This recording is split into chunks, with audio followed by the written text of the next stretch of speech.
Čaute lidi, já jsem Kuba z Games LP a tohle je moje úvodní video na můj nový YouTube channel. Kdo by z vás nevěděl, co to je Kuba z Games LP, tak vám to prozradím. Kubas je moje přezdívka ve škole. Games je to, že pro vás budu nahrávat herní videa z her, a LP je to, že jako let's player. Jaké hry bych pro vás chtěl nahrávat? Takže, no, zcela asi první videa bych točil z hry Minecraftu. Zkoušel jsem zatím docela sledovaný kanál, jo, na YouTube, jako Minecraft a takový podobné hry. Takže snad se vám moje videa budou líbit a nemám rád hejtery a takové ty lidi.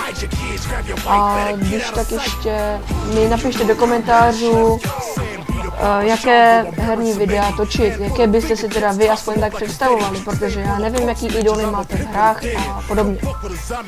Takže, abychom se tak nějak seznámili, tak, jak už říkám, jsem začátečnický let's player a jak jsem už říkal několikrát, budu pro vás nahrávat pár videí. Což mi v tomto případě byla Terrarie, KOD 4, Minecraft, Amnesia, Custom Stories a podobné hry, možná Dota 2 a Team Fortress 2 a nějaký her, který mám na Steamu. Jinak k tomu úvodnímu videu by to nejspíš mělo být asi tak podobně všechno, ono to nejspíš i tak docela i stačí. A jak jsem už říkal, tak první videa by nejspíš měly být Minecraft.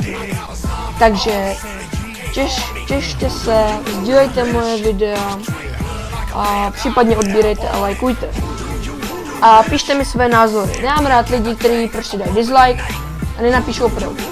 Nebo ty, kteří dají like, třeba že jim to někdo řekl.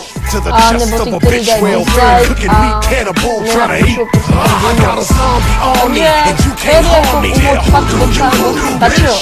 A já velmi doufám, že se vám má herní videa budou velmi dobře líbit. Takže mějte se a enjoy it!